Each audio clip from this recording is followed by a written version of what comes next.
Hi, I'm David Manti, and welcome to a new episode of the Today in Manufacturing podcast. With me this week are Jeff Ranke and Anna Wells. We each have more than 20 years of experience covering the manufacturing industry. Every week, we take the 5 most popular stories on our websites and discuss the implications they have on the industry going forward. Before we get started, please make sure to like, share, and subscribe to the podcast. You can also help us out a lot by leaving the podcast a positive review on whatever platform you use. If you want to email the podcast, you can reach any of us at Jeff, David, or Anna at IEN.com with email the podcast in the subject line. You can also join us live every Thursday by subscribing to us on YouTube at IEN Magazine. And when you're there, give us that thumbs up. That really helps us with that big algorithm in the sky. Jeff, how you doing this week? Good, man. How about you? I was doing really good up until we were bantering before the podcast. And right before we went live, you just whispered,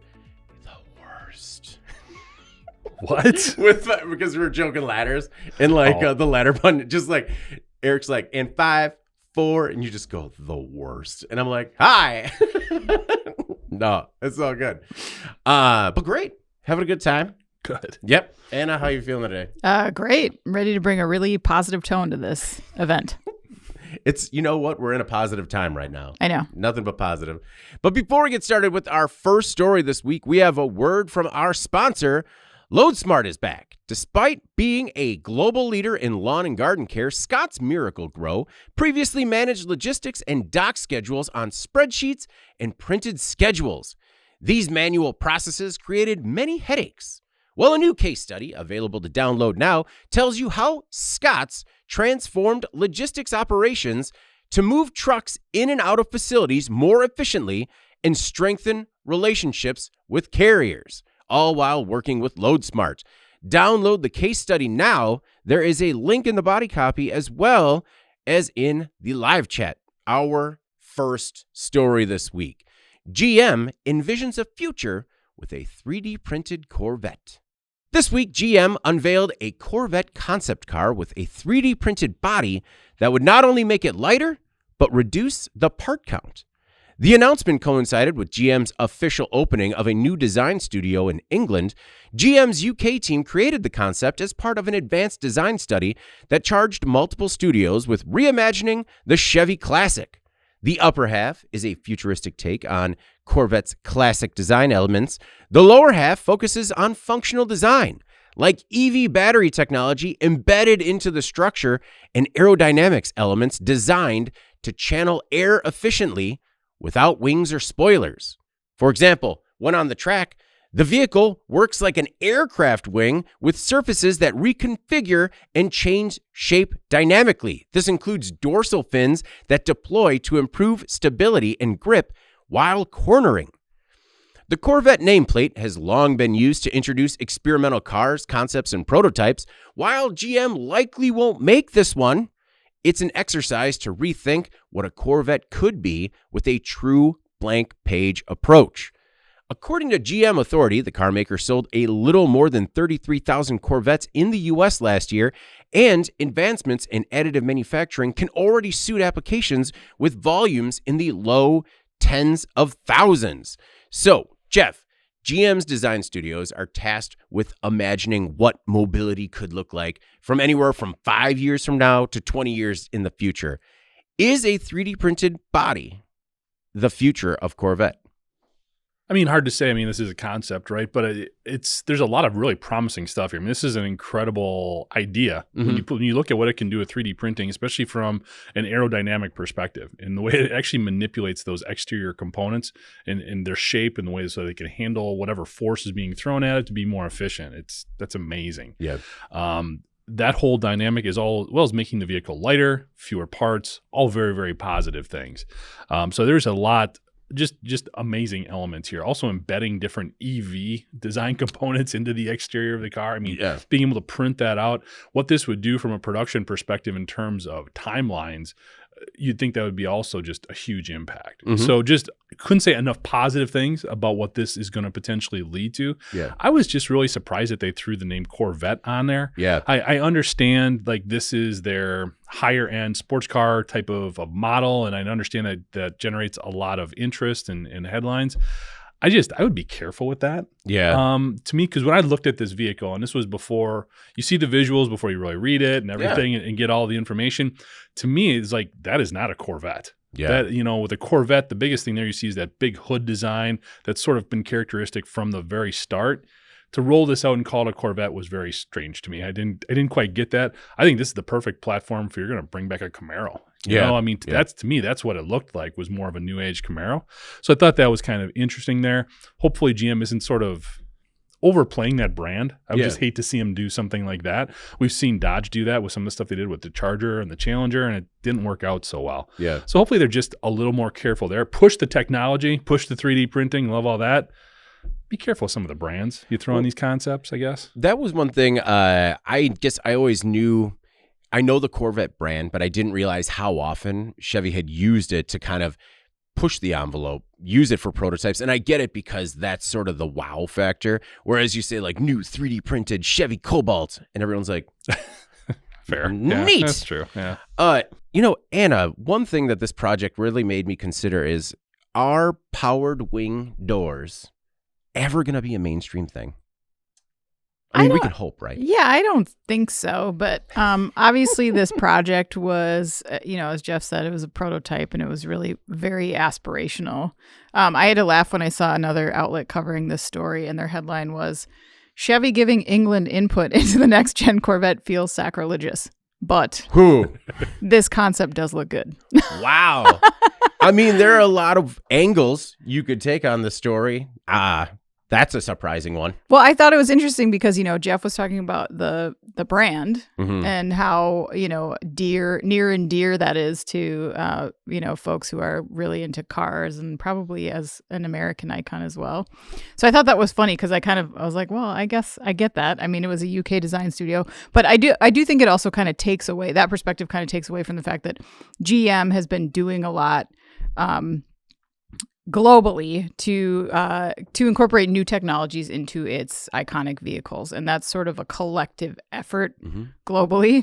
The reason that GM says that additive manufacturing is going to be able to suit applications with volumes in the low tens of thousands is because this isn't their first rodeo with this type of thing. Like in 2020, GM built a C8 Corvette prototype that was 75% 3D printing or printed, excuse me. And I think, like, as you see this stuff be tested and bear fruit, people aren't really going to care about the fact that it was designed in the UK. I don't think it makes it any less of an iconic American car. To your point, maybe it's the design itself that kind of takes away from that. I'm not sure. But I did think it was cool that it illustrates GM's willingness to kind of take on an icon. And as you said, the quote about viewing it from an absolute, like, blank page perspective. Yeah. I mean, every automaker really should be doing that with every vehicle that they own, I think. I mean, you never want to just repeat, just for the sake of it, a vehicle that could benefit from new and modern technology. I think that's why you see them take a look at some of the aerospace design perspectives that they did and incorporate EV technology into that. You would never do that if you were trying to, like, piecemeal monkey with the classic design. Not to say that it should go on the market, but it does help, I think, sort of encourage those technologies to work within the overall ecosystem of the company. So I don't know. To put everyone's mind at ease, GM did say that the next 2 Corvette studies will be done by American design studios. So don't worry. The Brits haven't taken over the Corvette. But this was a global effort. It was just, they announced this one first because it happened when they were launching a design studio in England. Right. They asked all of their design teams, their design studios in Detroit, USA, Los Angeles, USA, Shanghai, and Seoul to all do the same thing. Start with a blank page and come up with what a new Corvette could look like, so they could roll it out throughout the rest of the year. Yeah, but you're looking at this from a very pragmatic perspective. You want to get the best design so you have as many people provide input. That's not how this works with these passion-driven vehicles like this. They have such a legacy behind them, and there's such an attitude and a characteristic traits behind these vehicles. People want to, yes, update them, but preserve them at the same time. And I think when you look at a Corvette, Mustang, other vehicles like this. I know Ford did some weird stuff with the Mustang too, which it feels to me they backtracked on pretty fast. Yeah. But I think you have to be ready for that very passionate response to even something as minor as where is it being designed or who's having input on the design. Because again, when you're paying six figures for a U.S. made sports car, you want your Corvette. Yeah. You don't want a UK version of the Corvette. You want that Corvette that you know. But don't you think like complacency killed the Camaro? Like, I mean, No, it wasn't a complacency thing there, in my opinion. It did not keep up to date from a technological perspective, from a design perspective. Yeah. Camaro is also a different animal, in my opinion. Yeah. Okay? One man's take on it. The Corvette is more of a classic, iconic, emblematic type of vehicle. Okay, there's just a certain romance people have with the Corvette that is unique. Mm-hmm. A Camaro has its roots in muscle and power and everything like that, which is we're shifting away from. We're just not making cars like that anymore. Yeah. Corvette is still about style. Yeah. And I mean, still, they only made 33,000 of them last year.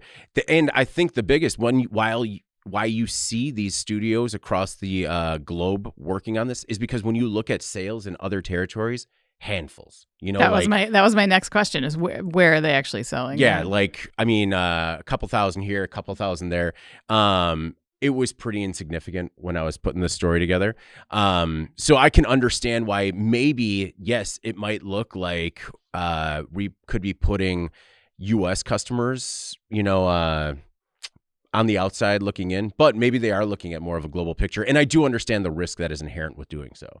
Also, I tried to talk to any of my contacts in the additive manufacturing space, and they're all at the Rapid show this week. So everyone was just like, hey, can you put a pin in it until like next week? And I'm like, no. So maybe more to come about this. All right, our next most popular story this week. Kentucky flood forces Pappy Van Winkle maker to temporarily close. For more than 200 years, Buffalo Trace Distillery has made popular spirits, including Pappy Van Winkle's 23-year-old bourbon, the North Star for the bougie bourbon connoisseurs. But now, the historic all-American family-owned company is closed, at least temporarily. The deadly storm in Kentucky flooded Buffalo's facilities, and the distillery has remained closed most of this week, with hopes it could possibly reopen tomorrow, April 11th, but even that doesn't look good. Yesterday, the company said floodwaters continued to recede on Wednesday, and the company has started assessing the cleanup and recovery process. At their peak, these floodwaters reached the second highest recorded levels in the distillery's history, with the Kentucky River cresting at 48.24 feet. Minor flooding starts at 31. The company is, quote, still determining the final scale of total site infrastructure impact, and early assessments show substantial damage and a long recovery. Much of the campus is still underwater, and only select team members and recovery experts are even permitted on site. Jeff, can Buffalo Trace recover? And will it be sooner or longer than Pappy's namesake? About 20 years. Rip Van Winkle. Shorter. Yeah. Shorter. Have you ever had Pappy? I have not, to my knowledge. You're not. Yeah. I hope you know that you've had it. I know. I don't believe I have. I was actually down in Louisville, and we did have the 15-year. Okay. And it was good. Yeah? I mean, I don't know. Didn't blow me away. It's kind of like, this was this much. Are you not the bougie bourbon connoisseur? Apparently not. It may have been wasted on me. But anyway, it is interesting when you look at just the size of this facility, this campus, if you will. Yeah. I was trying to find square footage, and they measure it in acres. So yeah. When you look at potential remediation costs here, flood damage can run upwards of like $7 a foot for flood remediation. So man, they are looking at a bill here, because just if you look at their newest renovation that they put on, they did like $1 billion addition to this campus not too long ago, or they were starting it anyway, and that was 110,000 square feet. So that's just one sort of building in this whole ecosystem, I guess. So they're going to have a pretty big bill to deal with there. So hopefully they can sell more of the 23 years for about $10,000 a pop or whatever they go for. And it also brings into light, I think Anna's going to talk a little bit about this too. I mean, bourbon in Kentucky it's a religion, it's an industry, and it's one of those things that we always talk about with tariffs. Oh, yeah. So when we look at the fact that they're dealing with flood damage, which everybody in this neck of the woods is, I got an interesting story I saw there too, and bring up here. But when you look at the flood damage, and then you also look at potential tariff stuff, there's a lot going on for these folks to deal with. One of the interesting stories I saw was just dealing with flooding in this area. There was like a, I think it was kind of like a bar, restaurant, rec center type place. It was a very large facility. And they actually opened up the faucets inside and put about 3 feet of water throughout the inside of their building as a way of protecting against the water coming in from the river. Oh, I saw that too, actually. Interesting. Yeah. The thought being it's a lot easier to clean out clean water than the dirty stuff coming in from the outside. Oh. So as long as they could keep the water level at or above the river level that was flooding, it wouldn't push in. They thought they'd be okay. Does that work? I don't. I am far from the physics guy here. Okay, so I think that's Anna. You're the physics guy. No, we have a mathematician on our panel, and that's it. There's no You scientist. you get science. Yeah, I'm pretty sure you get physics. Yeah, I'm out. Does On this So panel, start speculating, you physician. could make up every single thing you say, and we'd all believe it. So if the I mean, Yes, I believe it does. Doesn't the water like It would mix in, right? That's like, what I thought and just too. make the whole thing go higher? That's what I thought too. I don't know. I guess the thought is one of the things they said about this particular building is it was all concrete. Like there was no wood, there was nothing else like that. So if everything was tight, in theory, the water pressure I think on the inside almost acts as a solidifying it force. Well, the water wouldn't push in on in those openings because there would be that force from the water above it keeping it out. But if they have different weights, like because there's, you know what I mean? Yeah. That exterior water Physics. is full of, but cloudiness. still less, maybe. Like, anyone watching the podcast or listening to it, you know what? How about we just we're gonna phone a friend? Yeah, we're gonna crowdsource this one. Just let us know anyone other than us. It was interesting though because the water inside was definitely much cleaner than the water outside the windows. Yeah. So it was working, I guess. Wow. So. Okay. Anna, so the Pappy Van Winkle bourbon, the name actually doesn't specifically come from Rip Van Winkle. That is just like a happy accident. It actually comes from the brand's founder, Julian P. quote, Pappy Van Winkle Sr. Real person. Oh, wow. Real person. And then the company also says that, hey, it's also pretty cool that it references Washington Irving's character, Rip Van Winkle. And I'm like, yeah, that is an incredible happy accident. Yeah, I didn't know anyone's actual name was Van Winkle, but goes by Pappy. Good. Julian. Yeah, worked out. It looks like Buffalo Trace, at a minimum, has just an incredible cleanup on their hands. For sure, yeah. And, as Jeff was alluding to earlier, the Kentucky bourbon industry is one that's suffering. It's been well documented that the industry is facing a ton of challenges right now. I think they found themselves kind of unwillingly thrust into the middle of the Trump tariff war. We've covered Brown-Forman a bit out of Kentucky. That's Jack Daniel's, Woodford Reserve, Old Forester. They are one of the leading exporters of U.S. spirits, and they export something like 50-something% of their net sales come from global customers. And so while Buffalo Trace has a much smaller global footprint, they have cited international sales as an area of growth for them. Last year, they opened their first international location. They talked about continued global expansion as being a goal. And we've seen issues where in places like Canada, for example, not stocking shelves in retail locations because of the rhetoric that's taking place in targeting the liquor industry. You saw the EU until very recently planning a 50% tariff on U.S. booze, basically, something that they dropped. But I would say we have no assurances that this thing doesn't ratchet right back up again. We have no clue what's going to happen next. The hostility's still there too from those customers over there. Exactly. Okay, so to that point, people have been posting on LinkedIn from different areas across the globe where now, because of that hostility, they're working with other international partners. So not only are they not stocking American products, but they are sourcing products from other territories that are looking to basically dump stock that normally would have gone to the U.S. So it's coming in cheaper. People are becoming accustomed to new brands. And depending on how long that happens, like, that is going to be quite a hill to climb for a lot of American-made products. Right. Every day that passes is more galvanizing of those relationships and those new ties. And yeah, we have no assurance in any way that things are going to go back to the way that they were before just because we stopped talking about it. Yeah. So, that is a huge issue for bourbon. And then, you talked about the expansion at the Buffalo Trace facility. The idea there, that $1.2 billion expansion, was because they were already dealing with shortages for the industry. So they were expanding to meet production goals to target customer demand. They had a lot of customer demand. So as these brands have become more popular in recent years, that's what they did. They added 14 new barrel warehouses and 12 additional fermenters. Very expensive project, I'm sure. You said it was going to be a bill, and it will be. But the other thing that I think you want to consider too, adding on top of that bill, is the fact that their Pappy Van Winkle inventory is like very, very expensive. And, there was talk about where they were storing the barrels and whether or not those were underground.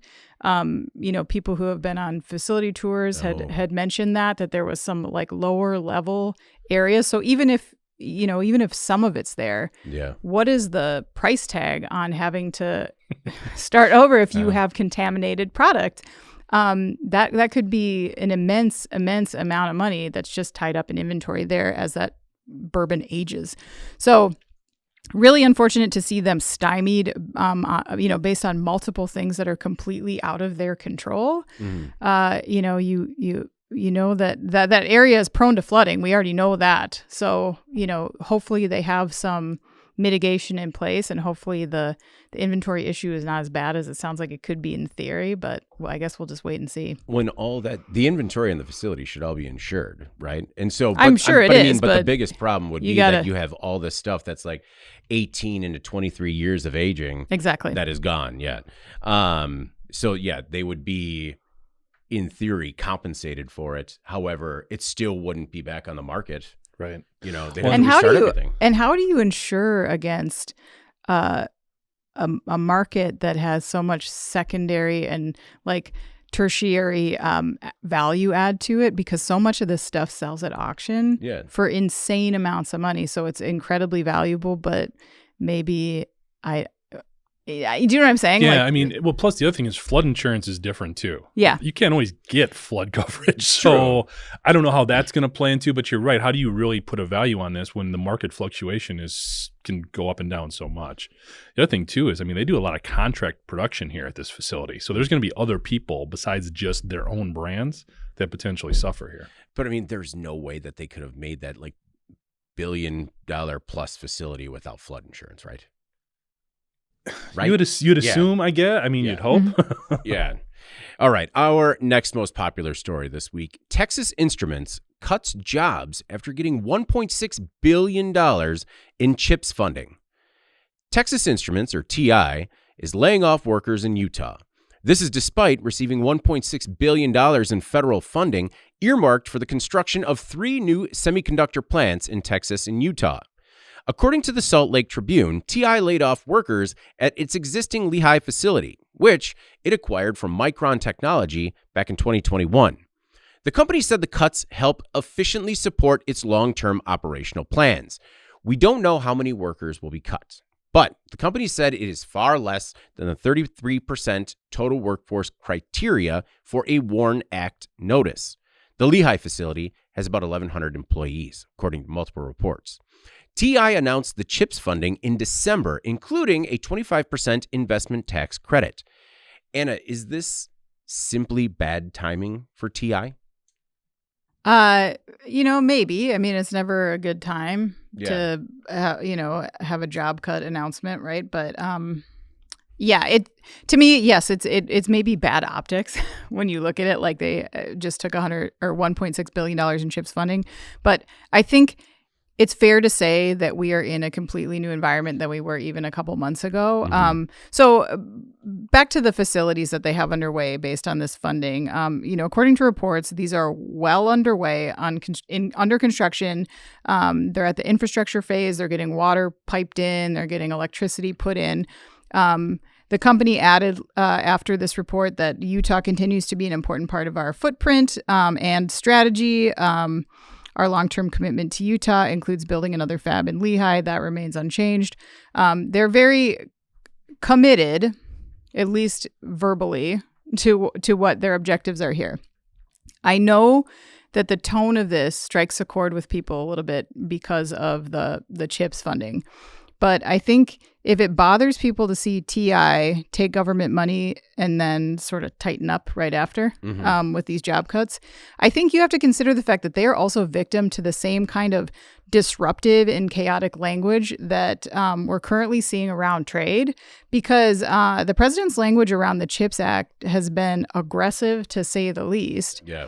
Reports have suggested that the administration is considering modifying the law, maybe repealing the law, if that's possible. But that's what I think Trump called it horrible, in like 3 in a row, horribles. Yeah.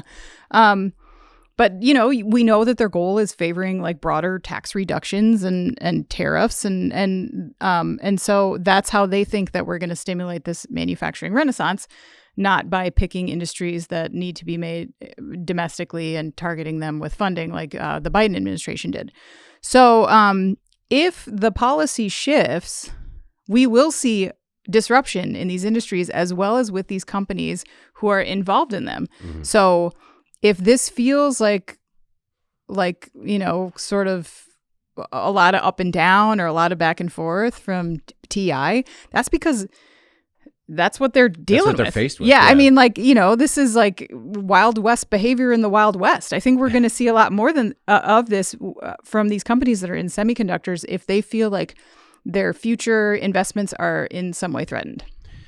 Jeff, do you think that they forced this CHIPS announcement, or it was rushed? It had to be rushed due to the impending transition of power? Because if this announcement doesn't go out like in December, it doesn't go out. Yeah, probably. I think that a lot of these were already sort of, the writing was on the wall in terms of where this money was going to go. Some were maybe a little bit later in confirming just to make sure it made sense. They were doing some due diligence. So probably. They probably would have waited a little bit if there wasn't that transition. I think when you look at a lot of the market factors here, that's what really needs to be broken down and dissected, not just the optics. Like Anna alluded to, it does look kind of bad when you have this situation in place. But when you look at the fact that they had a bad fourth quarter of 2024, they had a bad first quarter of 2025.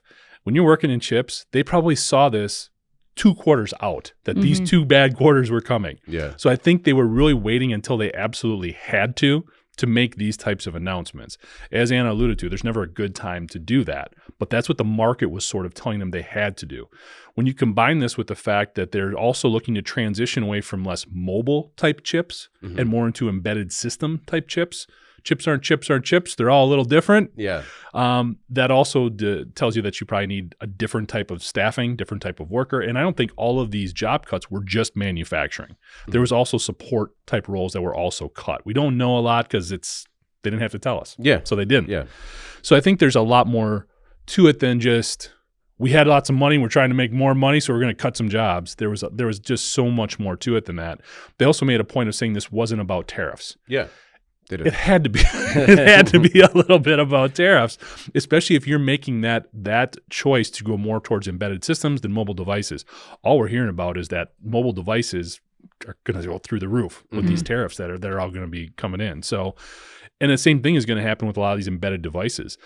Doesn't matter what type of HMI you're making or what type of control system you're trying to engineer. You're still going to be sourcing a lot of those complementary components from places that are going to have big tariffs on them. So I think they're also insulating themselves a little bit to deal with some of those other price increases that aren't a direct impact, but will have a periphery impact, if you will, on the usage of their products and what people are willing to pay for them. So there's a lot going on here that led to these cuts. It could have been a lot worse. Well, in that perspective, I didn't think it looked as bad as it looked. You know what I mean? Just because it's like, hey, even though they just received $1.6 billion in CHIPS funding, they're still looking at operating efficiently, right? They're still looking at how they can streamline and do things better. And I mean, on top of that, TI said, it still plans to add 800 new high-tech jobs, investing $11 billion in Utah. Back at the groundbreaking in November 23, the governor said it was the greatest single economic investment in Utah history. So I think there's still a lot of good to come out of this project, but it's a difficult situation.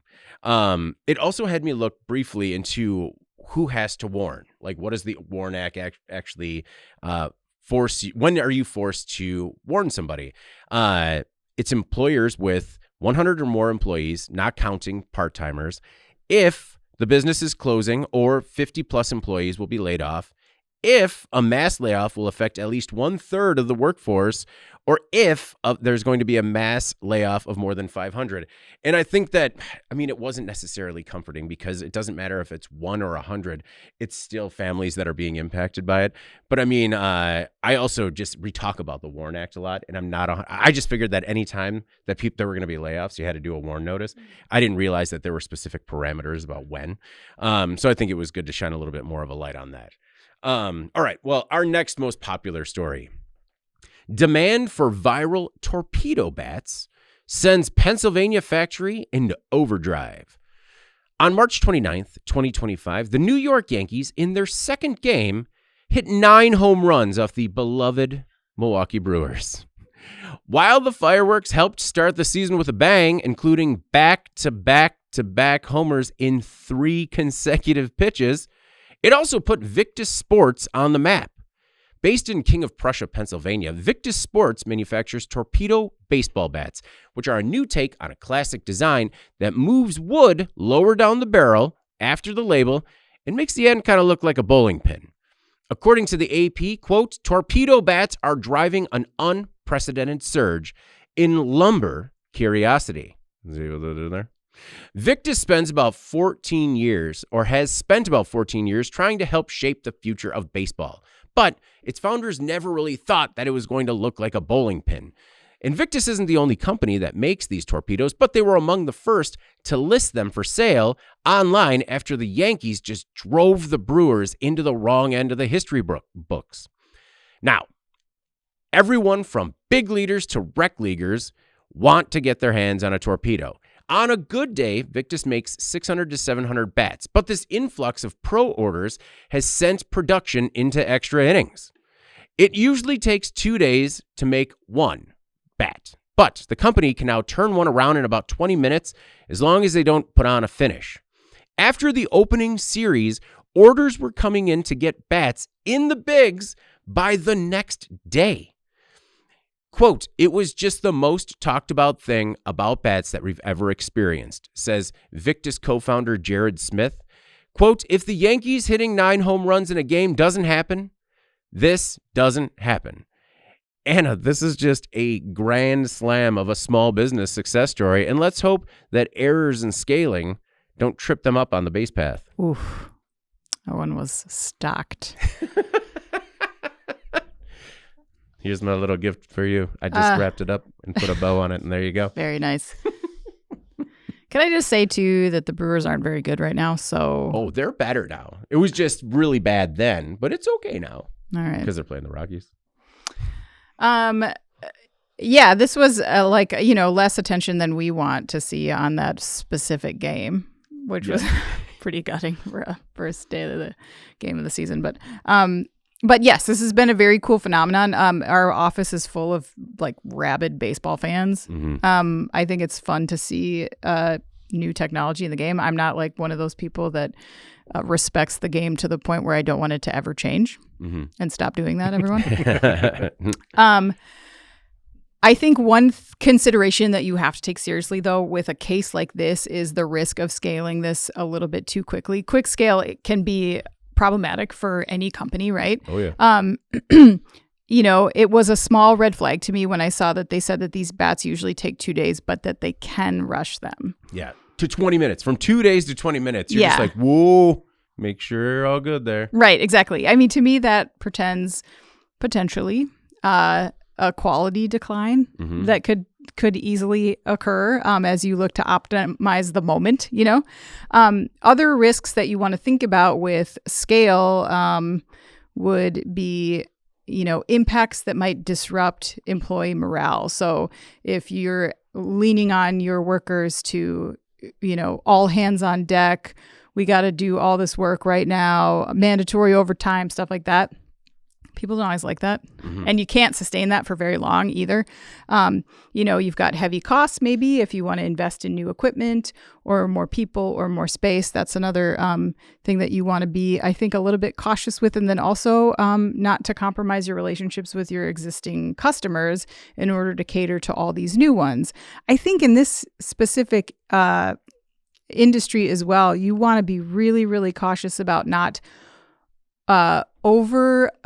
making overly optimistic projections when your product could easily be knocked off. I'm certain that there are MLB players that are going to pay top dollar for the best of the best of the best. But when you get down to rec league players, if you can find this bat on Amazon for $40 instead of $150, maybe that's what you try. No, that was a big part of the story, is that they were one of the first to have it online, but other people do have torpedo bats. So, scale with caution. Scale with caution, I think. And, all of those things, when well managed, can help support your growth objectives. They can be part of your story. You just have to do them well. And you can't, I think, being excited and overconfident in the moment can cause you some trouble down the line if you're not very meticulous on how you're going to scale this product. That's the only thing I would mention as these folks kind of go forward in the industry. I'm sure that they have a lot of people advising them well. Well, and about this company, one of the cool parts of the story, Jeff, is that, well, first of all, this bat is no rookie, right? Like, I mean, Giancarlo Stanton, and there's a little controversy about that, and Francisco Lindor are two people that used torpedoes last season, but they had workers at the game. And I thought that part of the story where people just keep hitting bombs and essentially they keep texting. They start this text chain that's like essentially start the presses, to see that happen in real time. I can't imagine. I can't think of another. I'm sure there have been plenty where people have been there at the flashpoint and just been like, we're going to sell 1 million of these. But could you imagine that? Just like, what if he hits another one? Oh, he did. And just like, it had to be an incredible experience.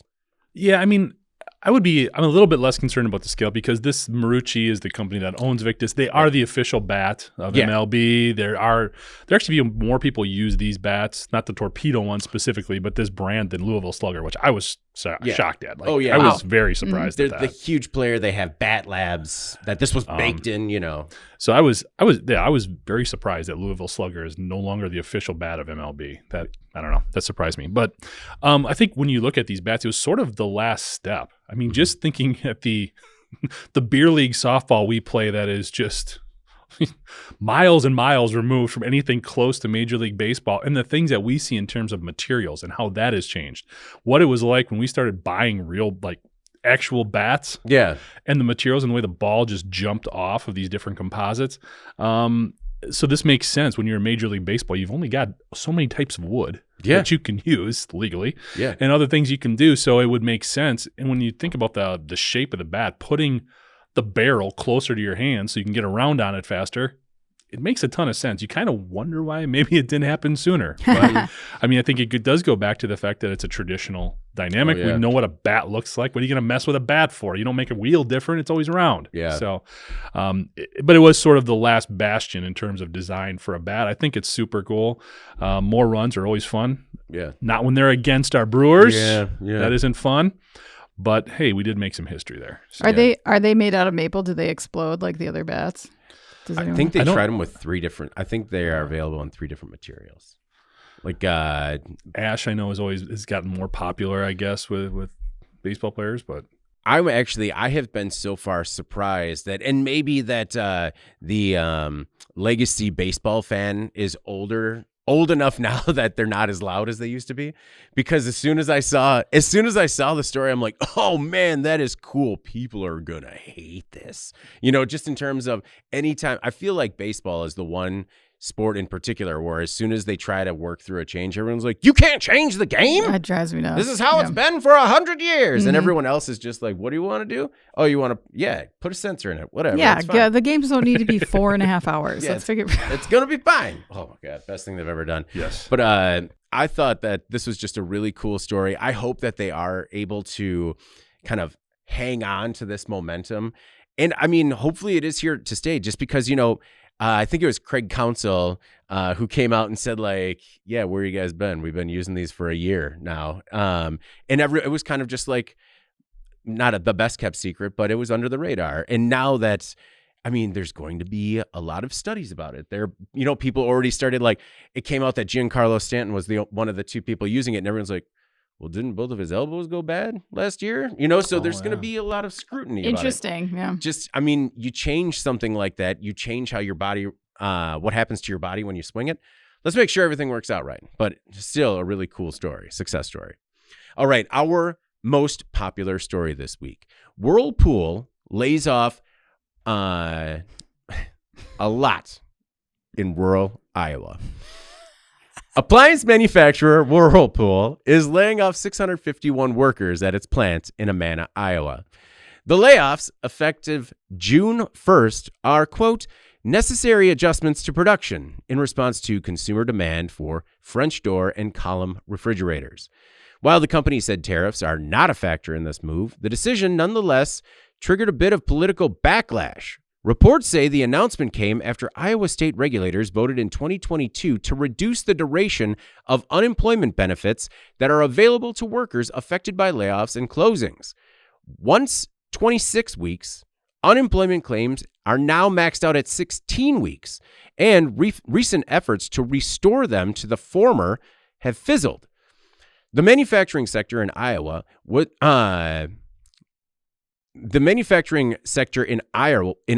saw the most layoffs in the past year, with 7,600 cuts. Iowa Federation of Labor President Charlie Wishman called Whirlpool's cuts, quote, outrageous for a company that made $17 billion last year. Anna, other than me absolutely nailing the headline of this story, are the cuts outrageous or simply shifting demand? I have to tell you that when I first filed this story, Nolan was like laughing because of how hard it is to say whirlpool and rural in the same headline. Yeah. So I apologize. That's on me. No, that's, Never apologize. It caught me by surprise. And, sometimes you say it in your head a couple of times and you're just like, say it out loud next time. Whirlpool, rural Iowa. Nailed it. It's a tough one. So to me, the most interesting part of this story was the unemployment benefits component. Mm-hmm. It was talked about a lot in the story. One of the quotes you left out when you were reading up the synopsis here was actually my favorite quote that I read about this, which was the same AFL-CIO rep, Charlie Wishman, who said, Governor Kim Reynolds of Iowa and the, I think, state legislature are something like content to let rural Iowa die. Yeah, leaned into that one. Ooh. People are not happy. So I was looking into it a little bit more. It sounds like some state Dems tried to revise the bill earlier this year to see if they could vote to restore the old benefits term, but to no avail. That didn't work. So 26 weeks for unemployment is really the standard in most states. The only other states with fewer than 20 weeks offered are Arkansas and Florida. Florida offers 12. Wow. Yeah. Ouch. I think the other issue at hand here is that the law also lowered the bar for what is considered a suitable reemployment opportunity. So essentially, if you're out job hunting and you are offered a job that is in line with your previous salary, they expect you to take it. But this system now, after this legislation was changed, it quickly shaves off the salary expectations for what they say is a job that you have to take. So the concern here is that I think when you look at the area that this plant was in, Amana, Iowa, is a very small town, 400 people in that town. Yeah. Iowa as a state has a lot of rural areas. So I think finding replacement jobs for people that are in close proximity to where they live, that actually might be a little bit more challenging in an area that is like swath with rural communities.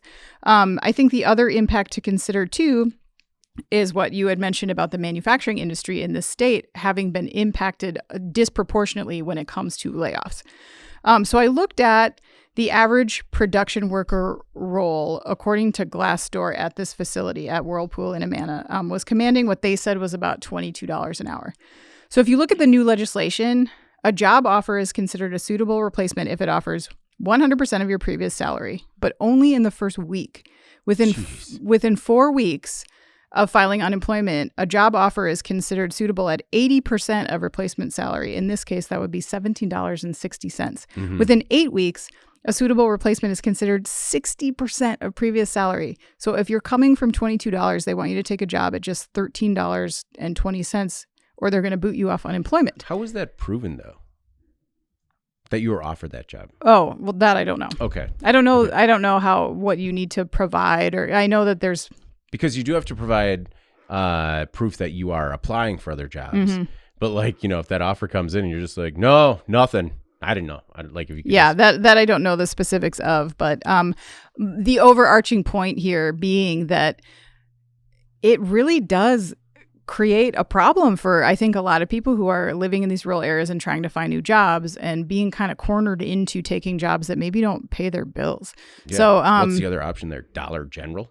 I don't know. Yeah, exactly. I mean, when the amount of the layoffs is higher than the amount of people that actually live in that town, then that people are coming in from all kinds of other areas to take those jobs. And where are they making up the difference? So I think that here, as opposed to maybe a different place, maybe a more metropolitan area, you can see why people are a little bit up in arms with the changes to this legislation and saying like, hey, wait a second, we have to take this area for what it is and look at what do the people need to make it to, as a transition program. So that's why this got brought into this story. It wasn't, I don't think this is something that you need to factor into every layoff announcement. No, but in this case, it's very unique. Yeah, in this case, it was unique, and I think actually very much worth discussing. So, Jeff, in your opinion, are rules put in place like this to kind of get you moving right away? Just like, hey, I need to start applying right now rather than just kind of, sort of the stereotype of nursing unemployment benefits for too long. Or I'm trying to think of what the justification was for after 4 weeks you have to after how long do you have to 8 weeks you have to settle for something that was 60% of previous salary. Yeah. I mean, I just don't understand how that is sustainable for families. Whenever there's layoffs, you're always it's a horrible situation to be in. So whenever you put these types of parameters around it, yes, it is meant to, hey, look, this sucks, but you got to get back out there. Yeah. Okay. And you can't milk unemployment for, just to milk it basically. Yeah. So you do need to be proactive in trying to make something happen. The fact that it's not a commensurate apples to apples fix for your situation, that does suck, but you got to do something. You can't be living off the government the whole time. Now, in my opinion, they're attacking the wrong thing here. There's a trend here. There's a pattern that we can identify with a lot of these jobs leaving Iowa. Okay, we're looking at almost 8,000 jobs so far this year. We're looking at John Deere with a big cut. We're looking at these guys doing it. There was another window and door manufacturer that made some huge job cuts. So it isn't even just one industry. Yeah, we're seeing people saying, we're cutting jobs in this particular area. There's got to be a reason for it. So it looks like there needs to be more dissection of why those jobs are leaving. And then if we've got this collection of highly skilled manufacturing workers, what are we doing to train them so that they can find other better jobs? Or what are we doing to bring in other jobs to potentially replace them? We know we've got a great workforce. We know we're in a good location. What's wrong? Okay, let's figure out what the problem is and then bring in more people as opposed to arguing about unemployment benefits. I think there's just a misguided sort of focal point here. Yeah. I can appreciate the fact that people are up in arms about, well, they did this now because there's talk about extending this back to 26, depending on who gets reelected and everything like that. I get it. Yeah. But again, if I'm going to try to motivate Iowa's legislature to do something, we got to train these folks in different skills. We got to bring more different types of industry in here. The biggest industry in Iowa, from a manufacturing perspective is food production. Yeah. those typically are not the best paying jobs. They're also very difficult, laborious. I'll be honest, not the most exciting things to do, especially, I mean, if you're used to putting together tractors and then you're going to go and skin chicken, that's a big shift. Yeah. Okay. And that's probably not making the best use of your workforce either. So what are we doing to offset those losses? That's where we need to have more energy, more focus if you're Iowa right now, because this is a pattern. This isn't just a couple of places, a couple of things happening. There's something going on here. The other thing is, I love how in every one of these announcements, they have that disclaimer that this is not related to tariffs. Yeah. This is related to tariffs too. There's no way it's not. Okay. Yeah. You're talking about, you're talking about so many different economic factors that go into this. Tariffs being one, because you're talking about appliances, and that's one of the big things that people like to export. And obviously the prices are going to go up with all the components we need to bring in to make them. The other thing is, if interest rates remain where they are, people aren't building as many houses. They're not buying new houses. Fewer appliances are being sold. Yeah. So there's a lot of different other economic factors that need to be taken into consideration that it feels like to me are just being ignored because there's focused just on this unemployment benefits thing. That's only part of the conversation. I get that too, Jeff, and I understand that this warrants a root cause analysis, but for these people that are, I mean, this is sort of an emergency situation for some of these people, and I know states like Iowa suffer from brain drain and people leaving their state because they don't have enough opportunity. I mean, that's a problem that you can solve your way, and I agree. But you also have to emergency Band-Aid figure out how to keep people there. If you got to stop the bleeding at some point and be like, hey, we're here for you. Stick around. Let's find you something that works for you before all these people take off. Or there's immediate economic impacts. Like how this town, Amana, 400 people, any business that's in there caters to that plant and its workers. So the diner, the gas station, whatever, those are obliterated now. So I think that it's got to be two-pronged. Yeah, I think you look at a comparison between an Iowa and a Michigan, right? Like Michigan Governor Whitmer's all build America build. And when you look at the economic development authority in Michigan, I can't remember what its specific name is now, but it's almost every week, investment in training, investment in skills development for workers across the state. It's also investment in manufacturing businesses and bringing anywhere from tens to hundreds to multiple hundreds of new workers and job opportunities to the state. And I think if you look at how Michigan's playing it in terms of investing in its people and investing in businesses to bring them to the state, I think Iowa could stand to learn something just from some nearby state. All right. Now, before we jump into, in case you missed it, the story is maybe not as popular on the website, but could stand to make a big impact on the industry going forward. We have another word from our sponsor, LoadSmart. Despite being a global leader in lawn and garden care, Scott's Miracle-Gro previously managed logistics and dock schedules on spreadsheets and printed schedules. These manual processes created many headaches. Well, a new case study from LoadSmart, available to download now, tells you how Scott's worked with LoadSmart to transform logistics operations to move trucks in and out of facilities more efficiently and strengthen relationships with carriers. Download the new case study now. There's a link in the body copy and there's a link in the live chat. In case you missed it, stories maybe not as popular on the website, still stand to make a big impact on the industry going forward, and one that stands to make a big impact, Anna, Reinventing the Ladder. There's another one. Just going to gift wrap that. Go on. So, in 1996, V-Steps, which is actually spelled W.Steps, but Swedish V, V-Steps brought the world's first telescopic ladder to market. The company, previously known as Telesteps, created an entirely new product category in the ladder market. In 2022, Telesteps was acquired by Hultafors Group, which rebranded V-Steps in 2024. In an interview, Christopher Berg, Vice President of Global Brands at Germantown, Wisconsin-based Hultafors Group North America, he discussed how V-Steps reimagined the ladder, got professionals to trust a telescopic design, and the potential impact tariffs will have on a business. Now, I picked this story for a number of reasons, in case you missed it. The first was that I always like it when we have a story that it's a product that has been around for so long, you can't imagine it ever changing. The other reason I chose this was because I have never been a fan of telescopic products. Like the first one I ever had was I mean, I feel like every person my age bought the first like telescoping fishing pole, and then you had it and it like broke immediately, and it kind of like sunk telescope. So that's why. So when they reached out to me about doing a story about this new line of ladders, I'm like, fine, but send me one. And they sent me one, and I was just like, and first of all, these things are incredible. It's like they are. One of the things is they're really easy to store because they collapse to like a couple of feet, and then put it up in the office, and I'm like, I gotta stand on this thing now. And I'll admit I was apprehensive at first because all I could think of was that telescopic fishing pole snapping in half. The only difference was that I saw my leg in the middle of it. I've got to say I was very impressed with the quality, and there was no flex in it like you normally would see with other telescoping ladders. These ladders are made in Sweden at a fully automated factory. They're made of aircraft grade certified aluminum and have a rail system that has this patented triangular tube design that makes them stronger and more stable. They also have these little buttons so that way you can determine when they go up and down. One thing they did say is that on the subject of tariffs, most ladders sold in the U.S. are manufactured overseas, whether in China, Mexico, or in this case, Sweden. Of course, they're concerned about it, but really Berg said they have no alternative. They just have to adjust their pricing and reflect to the new reality.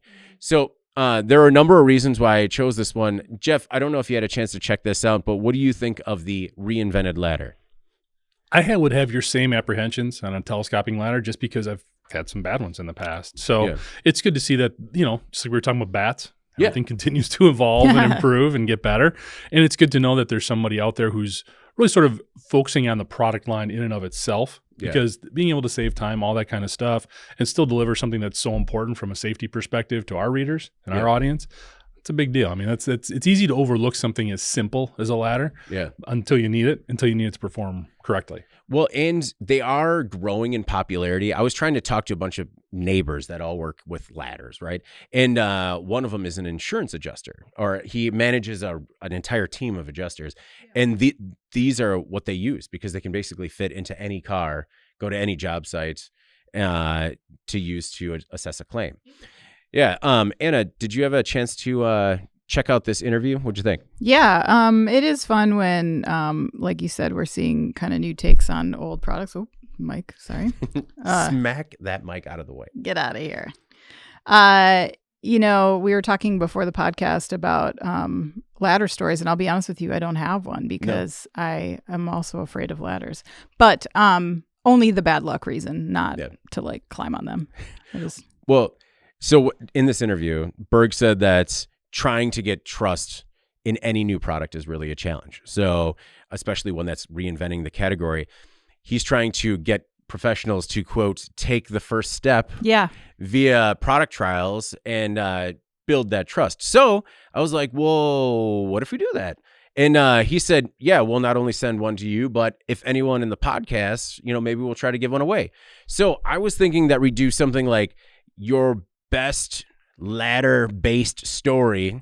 If you email that in, we're giving away one of these telescoping ladders, and then we also have like a second and third place prize as well.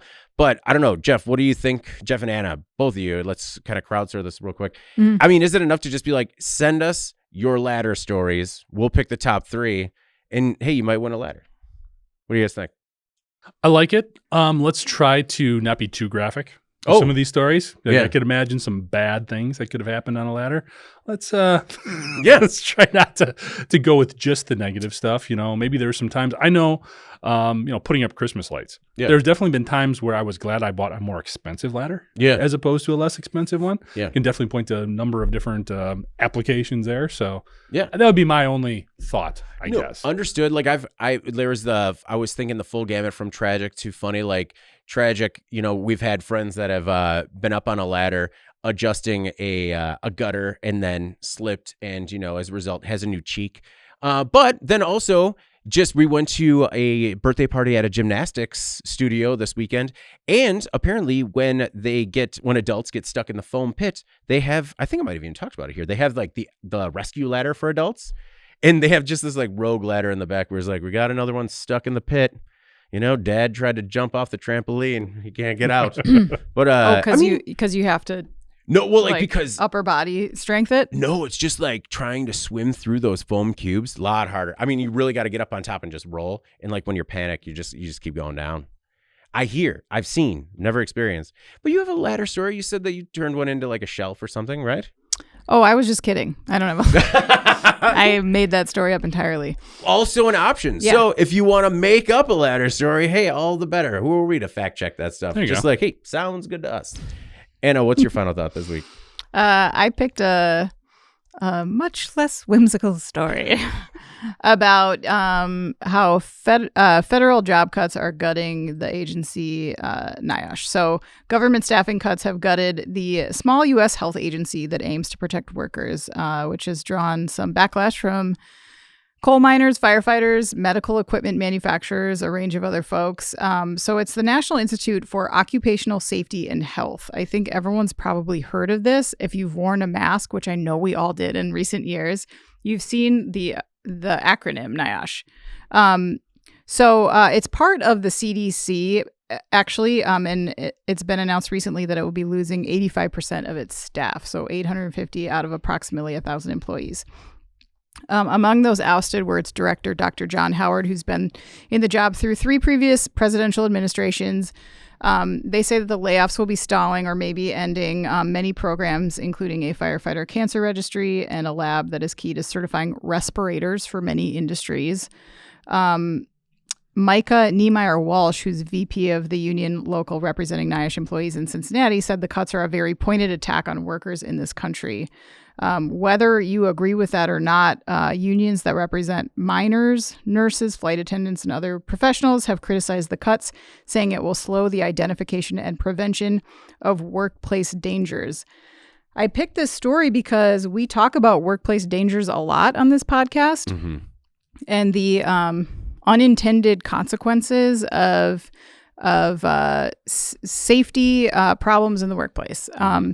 And for me, it was very frustrating to see this play out when you consider that it seems like the goal from everyone in charge here who is like, they're shouting from the rooftops about bringing back domestic manufacturing to the U.S.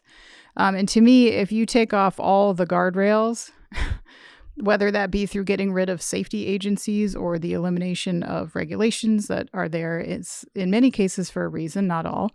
Then you make the prospect of working some of these jobs much more difficult.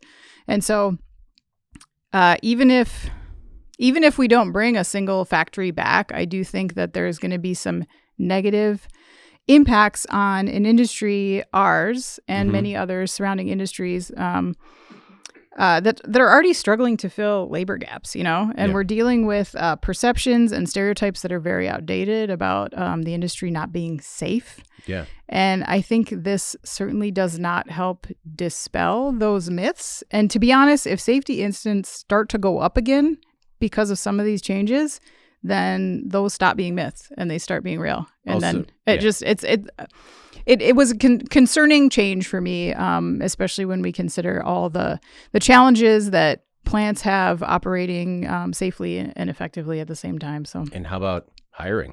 Well, that's what I mean. Yeah, not making it any easier. Like, there's already a challenge there, and like, why make it worse? Yeah, we're already trying to overcome the stigma that has resulted from the first industrial revolution. We want a new industrial revolution, right? We don't want the old one. The UAW was one of many that condemned this. They said the attack on NIOSH workers will have far-reaching negative consequences for workers in this country and beyond, and we demand they be reinstated. Their work is absolutely critical in advancing rules that protect workers on the job so that they can return home safely every day. Yeah. I understand that we're trying to make regulation a little bit more, I'll make it a little bit easier to operate within these parameters, but I don't think that killing NIOSH and making OSHA go dark does any favors for this industry. Jeff, your thoughts on, the cuts at NIOSH? I'm really glad Anna picked this story because I read this one right away. This one caught my eye immediately. And one of the things that stood out too is a comment on the site, which basically said, isn't this redundant with what OSHA does? Yeah. Which unfortunately is a really misguided perspective because it's not true in any way, shape, or form. NIOSH basically gives OSHA the stuff to enforce, put it that way. So, I tend to lean much more conservative politically. And I say that because a lot of these cutbacks that are being made seem to be trying to draw partisanship and make it a Republican, Democrat, pro-Trump, anti-Trump type of dynamic. That's not what this needs to be about. This is a conversation that eventually, basically, like you guys alluded to, we're moving backwards here. Yeah. That is not what we need to do. There has been tons of instances, in my opinion, whether it's been the EPA or other government bodies where there's been overreach, where they're doing things that is not within their jurisdiction, and it makes it harder for manufacturers.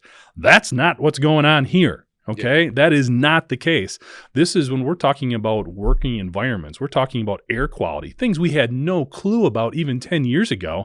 This agency is figuring out and offering solutions for. Right. That's what we want. Yeah. We want solutions. We want OSHA to not just levy fines, but say, hey, here's how we're going to help you fix this. That's what these guys do. Yeah. This is one of the most ridiculous cuts that they could have made. They're hurting all of those working forces. They're hurting manufacturing. They're hurting people wanting to bring manufacturing to the U.S. because they're not taking these types of precautions. This is really short-sighted. It's partisan. It's uneducated type of cuts, and it's a bad one.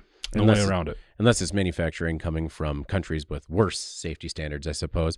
The other thing is that, like all of these blunt instrument changes that we have been going through, I think everyone will admit that, like, OSHA and NIOSH had waste, had things that you could change to make it improve. When you hear people joking about getting the facility ready for the OSHA inspector, right? Like, yeah, there are some of those filling out paperwork that's redundant or other redundant tests that could have been cut out to, like, make that that regulatory relationship a little bit more constructive rather than just like, or it could be gone. Well, that's the thing when we're looking at, and I'm all for smaller government. Yeah. Don't get me wrong.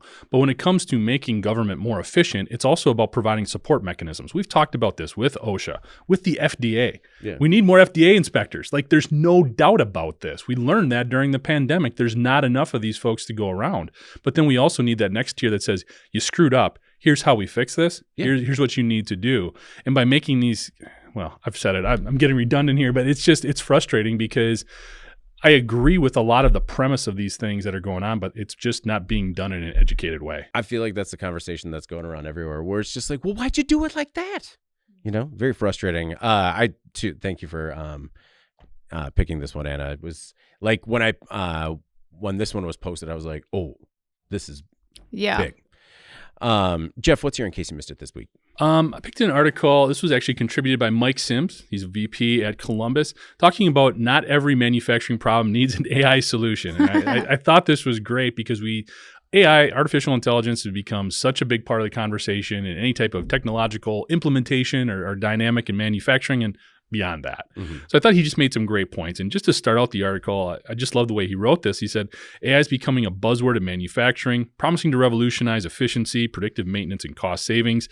70% of manufacturers have adopted AI, yet for many companies, these investments fall short, leaving them with little to show for their efforts. The problem isn't the technology itself, but how it's being implemented. Unrealistic expectations, poor planning, and weak infrastructure often doom AI projects before they even get started.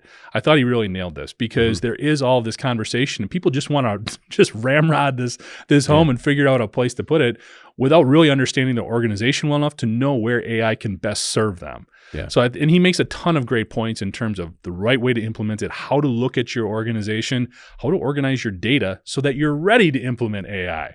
And that's, I think, where manufacturing has one of its biggest challenges, one of its biggest obstacles, regardless of your size. It's managing your data and understanding how to use it most effectively. There's a lot of situations, we see this all the time in working with ERP companies.